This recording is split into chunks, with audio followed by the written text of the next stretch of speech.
stops us in our tracks. Bravely we prove in our striving, trudging together each day. Where there's a will, there's a way.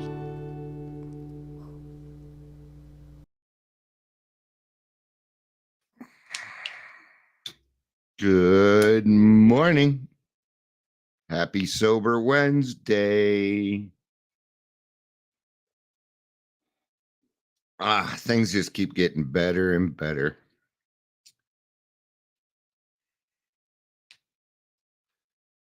God's sending me more of his workers, people that actually want to help, people that will do something, that do not have fear. Great ideas, more ways to help people. That's what it's all about for me. You know, a lot of what I do is trying to figure out how to make, like with detox. I was just talking to my friend Lori, and she was talking about detox that she works at, and I am very proud of these people. You know, they even go so far as to give the person that comes in a new set of clothes, so they can go take a shower, put on some clean clothes, and at least kind of feel like a human being. Usually you're stuck in the clothes that you came in, even if it's for like 2-3 days, man. And you know, showing people with alcoholism or addiction a little bit of respect goes a long fucking way in my book. It sure does. You know, when you're a peer support specialist, but you gotta clean up a pukey bed, when you gotta bleach things, when you gotta do certain things, right? Huh. Weird. Nobody's here yet. Let's take care of that. Let's take care of that. Oh, we got one more attachment there. There we go. Well, we're gonna send it to Leisure, because maybe Leisure didn't get the notification. Oh, all right. Just checking one other thing here. It says, that's weird.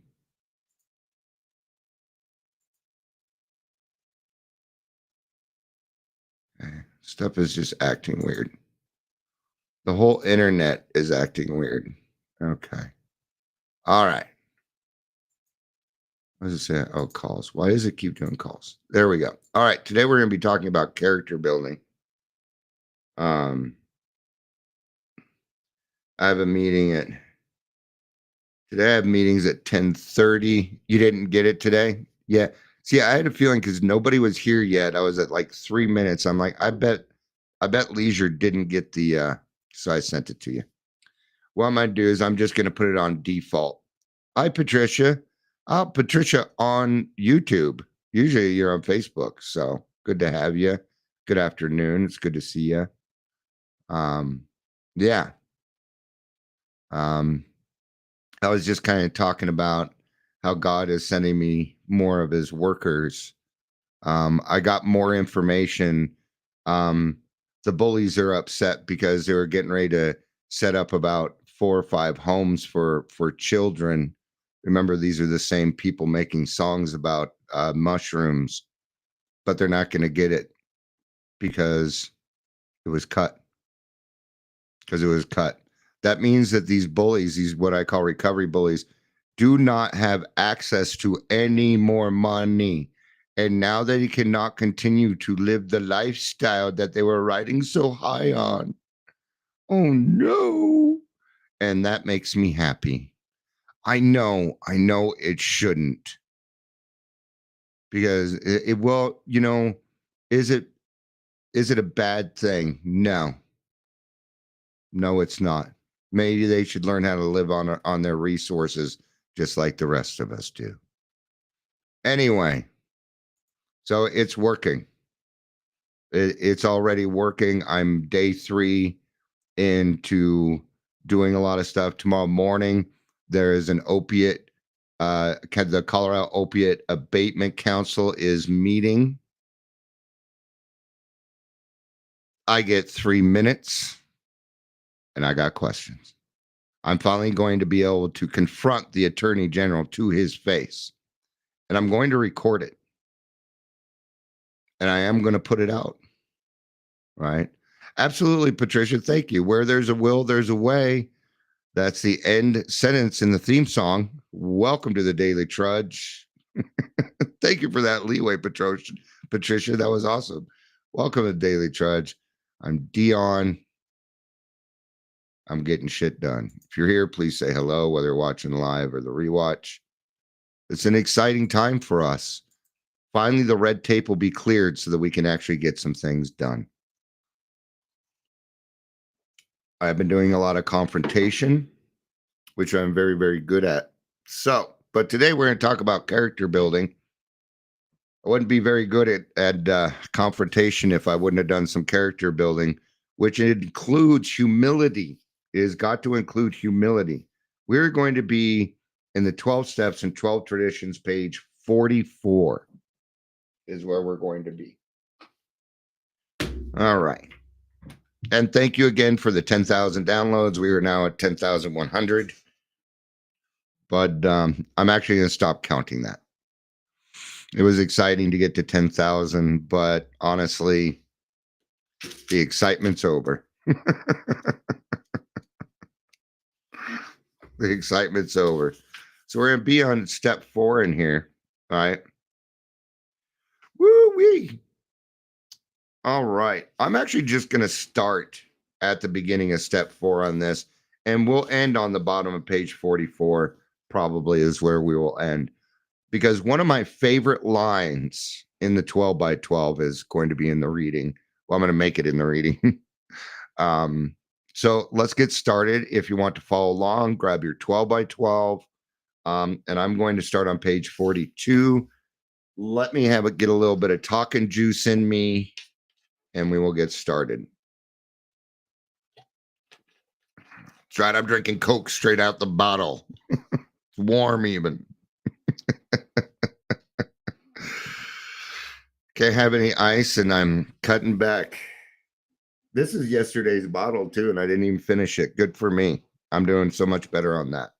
And I'm actually starting to feel better too. I'm getting this natural energy instead of this up and down energy, right?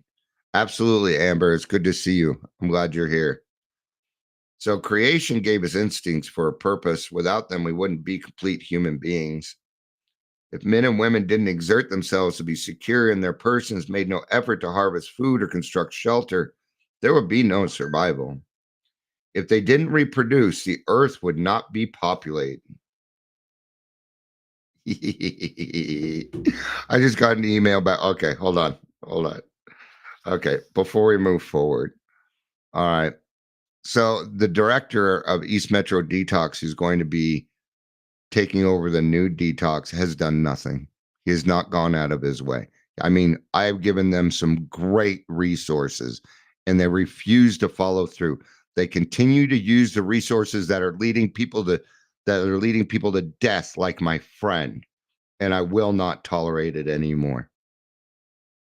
So I wrote them an email. I wrote his boss an email yesterday saying, I will not work with that man anymore.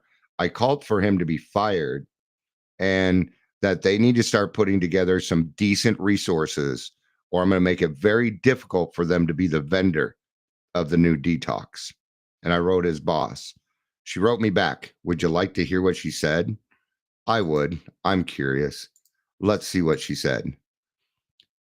Dion, I'm certainly sorry to hear the connecting with Malcolm has not been helpful. I'm very open to a meeting, but unfortunately I've had knee replacement scheduled for next Tuesday, and then she will be out. Oh, poor thing. Hopefully not more than a week and a half. Is there a chance for a virtual meeting coming this Friday? Yes, there can be. Yes, I will meet with her virtually on Friday. See, we can get things done. We can get things done. And this is very much character building. Thank you for letting me do that. It's just very exciting for me. And since my friends were here, I got to share it with you right away. This is stuff that will continue to happen. Give me a couple of weeks and I'll have 20 people that work in the system working with us. You watch. I will. I know the people. And I have built a very big trust. How'd I do it? I didn't take any money. I don't take any money. I do this because I feel passionate. I was just talking to my friend Lori, and she said, yep, I still got a passion for working at Detox. And when I don't, then I will step down. And I appreciated that. I loved that she said that. I miss talking to her. We haven't talked for a little bit. I said, that's fantastic. You know, she, and I told her, I said, you're one of the only people that I know that's in recovery that works in the field that I trust because she did it the right way. Good morning, Clara Joyce. Good to see you. All right. And that is character building. Now, why is she saying that? Because it means it's time for the next person. The next person needs the chance. It's the spirit of rotation, my friends. It is the 12 traditions. That's why I loved it. You know, she was telling me about all the things that they do for these folks. The first thing they do is they do a blood draw so they know everything in your system so they know how to help you. Because alcoholics and addicts lie. But it's just a natural thing. You know, you get a new set of clothes when you get there, a new fresh set of clothes. So in the morning, you don't feel like your own stank. They're not coddling them, but they're helping them feel like human beings. Now, every time you do that, whenever you do something like that, what you are doing is you are bringing up the percentage of the percentage to increase their chances for long-term sobriety. Every time you do something like that, when you treat them like a fucking human being, you get your own room with a television. And the first night, if you just want to stay in your room and Netflix binge, you can. Fucking awesome. That's what that is. All right. Anyway, we're in the middle of the paragraph on page 42 for anybody that would like to follow along. All right. If they didn't reproduce, the earth wouldn't be populated. If there were no social instinct, if man cared for nothing of the society of one another, there would be no society. So these desires for sex relation, for material and emotional security, and for companionship are perfectly necessary and right, and surely God-given. They are. You know, but the thing is Dion takes these things to extremes. I remember I was dating a girl once and she broke up with me because she said, Dion, you're not done sowing your oats. You're not ready for a committed relationship and stuff. And she was right. She was not incorrect. I was so naive. I was a child, right? I'd get very jealous because she was talking to other people on AOL and, right? It was back in the very early 90s, by the way, when AOL was new. AOL beta. Thanks, Leisure. You're fucking awesome too. Right? I am. I'm fucking awesome. I'm a cool dude. Thank you. I appreciate that. I'm not everybody's cup of tea, but I find myself to be a fine Earl Grey. So it's in my beard. It's gray. All right. All right. But I take these instincts too far. Is what happens. What I started doing is utilizing my instincts for security. And you can't do that. You cannot do that. We just talked about that in the noon meeting yesterday. Okay. You cannot abuse others to heal. You can't do it. It won't work. All right. Yet these instincts so necessary for our existence often far exceed their proper function. Powerfully, blindly, many times subtly, they drive us, dominate us, insist upon ruling our lives. Our desires for sex, for material and emotional security, and for an important place in society often tyrannize us. Tyrannize means, well, let's find out. You know what tyranny is. You know what it is, right? When thus out of joint, man's natural desires cause him great trouble, practically all the trouble there is. No human being, however good, is exempt from these troubles. Nearly every serious emotional problem can be seen as a case of misdirected instinct. When that happens, our great natural assets, the instincts, have turned into physical and mental liabilities. When we go to those extremes, they become liabilities. And they need to be something that's more, can't be in the red, you got to be in the black, right? Leisure says alcoholics are good about taking things to extremes. Yes. Billy Joel he wrote a whole song about it called Why Do I Go to Extremes? And it's about this right here. Okay. It's about step 4. Either I'm perfectly wrong or I'm perfectly right every time. Is one of the lines. All right. Maybe one time I will take the that actually be a pretty good topic, and just use the lyrics as the reading, because it would work. Right? Then these start to frustrate us. This important place in society often tyrannize us. All these people that are out here wanting to help people while looking good, that's what they're going through. They haven't done the character building. They don't have much self-esteem. What they have is they esteem, which means that their esteem comes from what other people think of them. It is imperative that we alcoholics make this switch to self-esteem. Okay? Because sober or not, we will use other people to make us feel better, and it should not be done. Should not be done. All right. Step 4 is a vigorous and painstaking effort to discover what these liabilities in each of us have been and are. Now, before I move on, what it says that it's misdirected instincts, that everybody has these. Okay. So that means things are going to happen. And what we need to do is be willing to change them. We need to be willing to take a look at them and change them. Remember the 3 A's, we talked about it yesterday: awareness, acceptance, action. The 4th step is very much the 3 A's. All right. We want to find out exactly how, when, and where our natural desires have warped us. See, there was something that happened. There was something that happened. We wish to look squarely at the unhappiness this has caused our others and ourselves. By discovering what our emotional deformities are, we can move towards their correction. There's the awareness.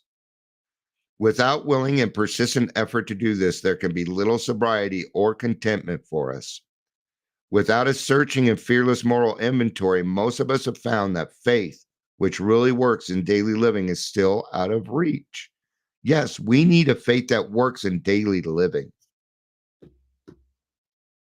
You don't get time before a problem lands in your lap. You don't get a forewarning. Maybe your intuition or something might see it, but there's no forewarnings to problems. They happen like that.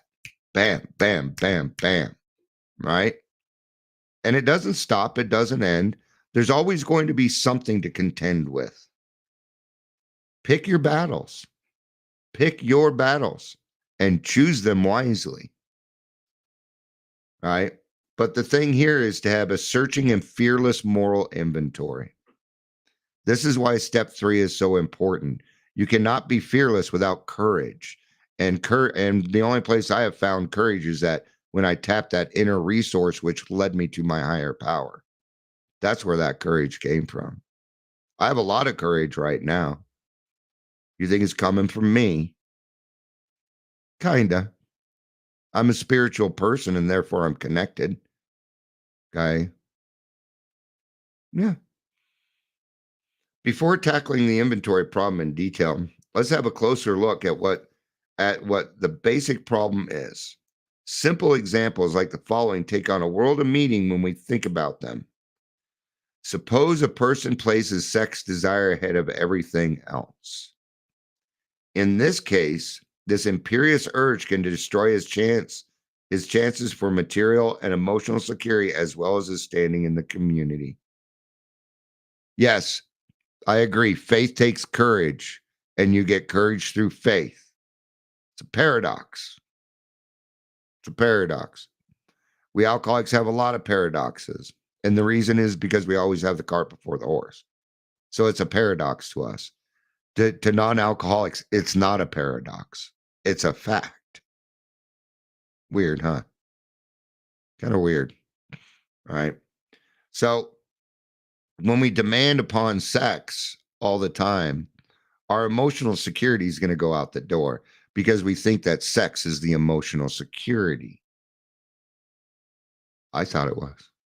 I thought the prettier she was, and the more often we went to the sack, the more secure I was. But really, I was driving this person off with my emotional insecurities. Yep. It can also destroy your chances for your standing in the community. It can if you do nothing but go after sex, you might not be working. This will hurt you materially. All right. I'm sorry, Amber. You know what? I have a bunch of different oh, they're not iPhones though. Sorry. All right. Another may develop such an obsession for financial security that he wants to do nothing but hoard money. The recovery bullies are doing this part right here. Okay. And this right here is kind of proof. When an alcoholic gets sober, and if they do not search for a higher power, they will go after one of these two things every single time. Every time. Things are black and white at this period. Okay. I call it a pregnant situation. You're either pregnant or you're not. You can't be kind of pregnant, almost pregnant, right? Oh, you did get a new one. Yay. Yay. Your husband let you have one. I just know I get how your husband, I don't know why I understand him though. Cause just like I won't get a car where it has GPS because I don't want you tracking me, motherfuckers. I don't want you tracking me. My location's off on my phone. Actually, I think it's on. I don't care. Right. I don't want the government listening. It's listening right now. Just but anyway, going to the extreme, he can become a miser or even a recluse who denies himself both family and friends. He can be a very, very, you can have all the money in the world and be lonely as fuck. Money can't buy you love. It can buy you sex, but it can't buy you love. Like the love that I have for my wife, no. And the love that she has for me, no. Has nothing to do with money. We've been broke the whole time we've been together. But what it comes down to, as long as we got each other, we're okay. And what is that? That's faith in God. We both have a very deep faith. So, nor is the quest for security always expressed in terms of money. Okay, fair enough. How frequently we see a frightened human become being determined to depend completely upon a stronger person for guidance and protection. Okay. Now, there's nothing wrong with guidance. Yeah, see, Amber says he's not against getting new phone. He didn't like that they were phasing out physical SIM cards and going virtual. Yes, see, because, and I think your husband and I would agree on this. The more convenient your life is, the less freedom you have. And I know your husband loves his freedom. He's just that kind of guy. So I'm a big fan of your husband. I think he's a cool dude. But sometimes, and I see this a lot in sponsorship, where somebody, who is seemingly more advanced in the AA program, starts to tell the sponsee what to do. Like, you need to get off those meds. Now we have a power control. But this person is depending on this one person for all the guidance. And if they don't get it, then they don't know what to do. We need to be self-reliant in a sense. But we are self-reliant in the fact that we have people around us that care about us. Just like a recovery coach is only as good as his resources. Dion is only good as his resources, right? He'd be cooler if you were my husband. Oh, that's right. Yeah. You guys aren't married. I assumed.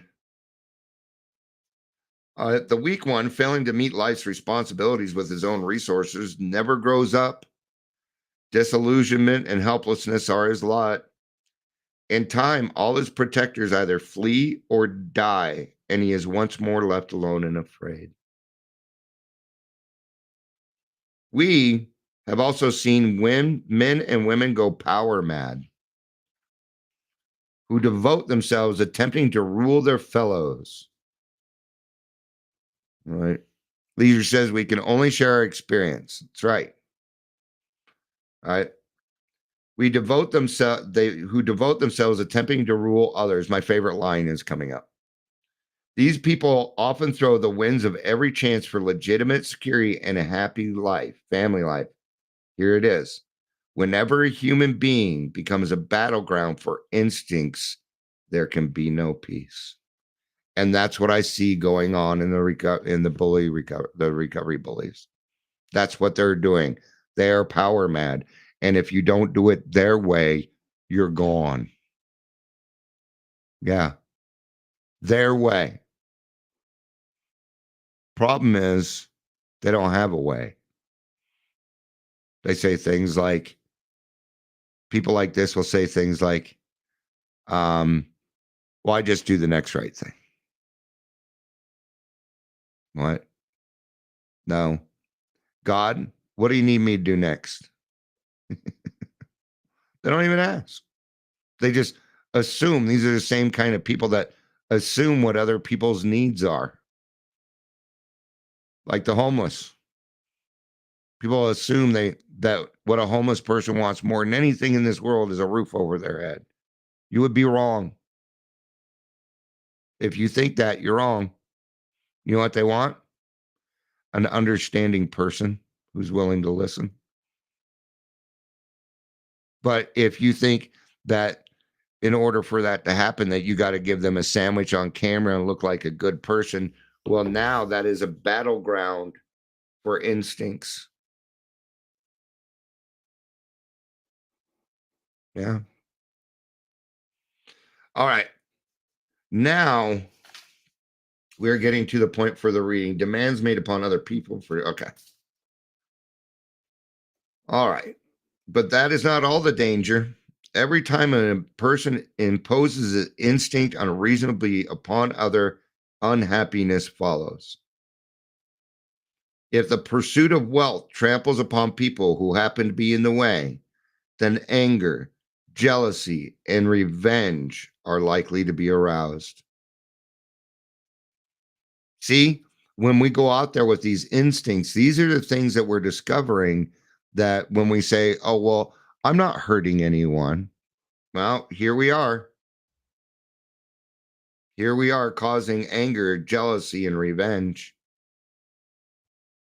So a lot of homeless want to be leisure. You're making an assumption, brother. I love you, but not a lot of humans. A lot of homeless do not want to be homeless. That's not quite true, dude. I love you, but I don't agree with you. Of course, you may have went and looked at stats, and I could be wrong. But it's been my experience. It is out of... Now, let's get to that, though. Not all, but a lot of the homeless have alcohol and addiction problems. So in a way, they do want to be homeless so that they're addiction isn't hurting others. So in that sense, yes. Yes, Leisure, you're correct. I always like to find a landing ground because I want you to be right. I look for reasons to say yes. Sometimes they're with contingencies, right? If sex runs riot, there's a similar uproar. Demands made upon other people for too much attention, protection, and love can only invite domination or revulsion in the protectors themselves. Two emotions quite as unhealthy as the demands which evoked them. Doesn't matter which side it is. See, it always takes two to tango, right? Now what is it? What does it say on page? I think it's like 62. On page 62, it says, selfishness, self-centeredness, that we think is the root of our troubles, driven by 100 forms of fear, self-delusion, self-pity. We step on the toes of our fellows and they retaliate, seemingly without provocation.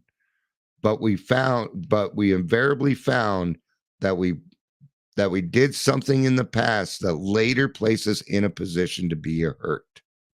So our troubles we think of our own making. That goes exactly with this. It's our selfishness. And above all else, we alcoholics must be rid of this selfishness or it kills us. We will demand more. Why? Okay. I'll give you the flip side of this. I really enjoy helping other people. It gives me a high. And it makes me want to help more people because I love feeling that high. I do that in extreme. All right. In an extreme. Right. Amber's keeping it simple. We must own our own shit. Saying the same thing. All right. You cannot blame anybody else for who you are. You can't blame anybody else for who you are. It's of your own making, man. Okay. Good example of this are what we call the trolls, the people that enter our meeting and disrupt. Right. Invariably, somebody whines or bitches or says something. Just get rid of them. Who cares? Why is this happening? Because you did something in the past that later placed you in a position to be hurt. That's why. Because you cranked call. Because you ding dong ditched. Because you put dog poop in a paper bag, lit it on fire, and knocked on somebody's door so they get poop on their shoe. That's why it's happening. Yeah. So if you complain about the consequence, you have not learned your lesson, and therefore the next consequence will be bigger so that you fucking get it.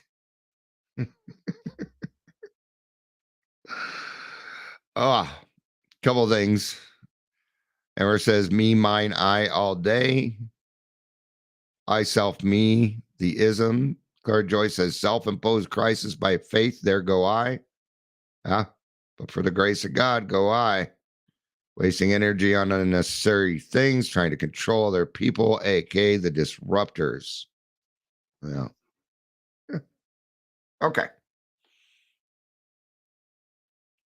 When an individual's desire for prestige becomes uncontrollable, whether at the sewing circle or in the recovery community or the international conference table, other people suffer and often revolt. This collision of instincts can produce anything from a cold snub to a blazing revolution. In these ways, we are set in conflict not only with ourselves, but with other people who have instincts too. And when we're always in collision, then what? Then we're always fighting. which leads us back to selfish. Well, I want. All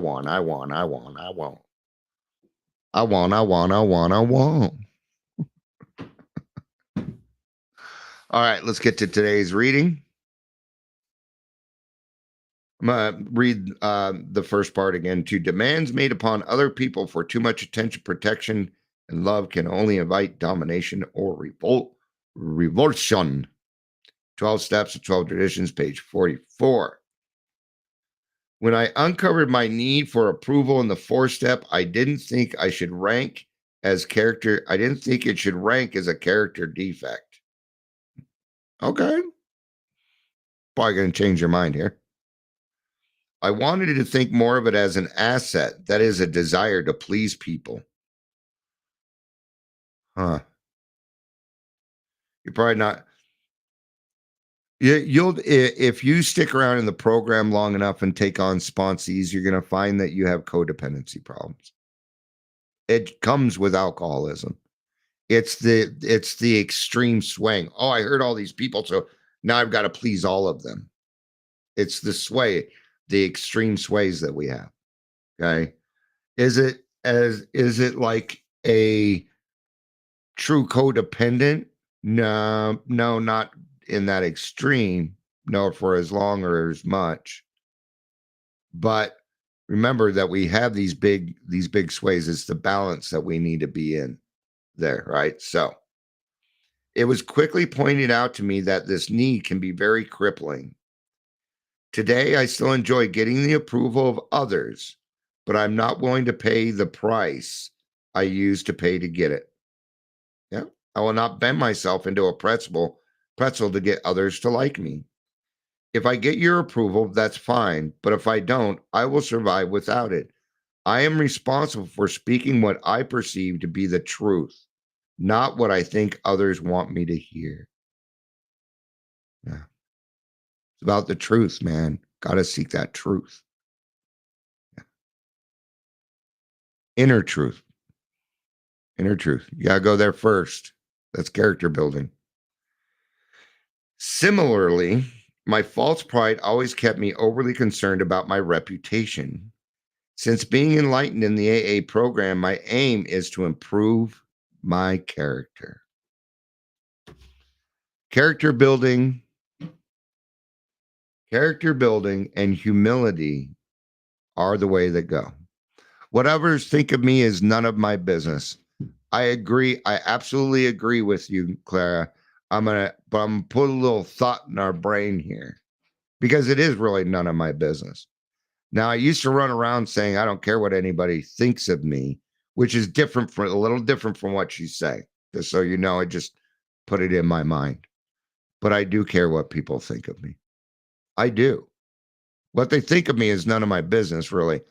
But I mean, I care what my wife thinks of me. I care what my friends and my kids think about me. I do, because I want to be a good example. But it isn't going to ruin my day if you don't like me. And that's what Clara is saying. So we do care. It's just a matter of being aware, admitting it, and it's okay. Yeah. I'll go out of my way to please my wife. You bet your ass I will. If it makes your day a little bit better and I can, I'm going to do it. But what I'm not going to do is walk around going, are you okay? Are you okay? Are you okay? Are you okay? Are you okay? And drive her up the fucking wall. Why would I do that? Because I'm scared she's mad at me. That's the only reason. What is that? Well, that's the battle of instincts. Right. All right. Thank you, everybody, for being here. I appreciate it. It's always good to see all my friends. I put out a post. There's a meeting tomorrow at 9:30. It is a Zoom meeting for the Colorado Opioid Abatement Council.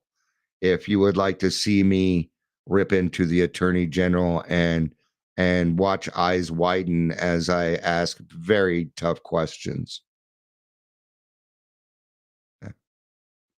ones that I will be running by my spiritual advisor probably today. Thank you, everybody, for being here. I appreciate it. I love you. You know I do. Peace out. And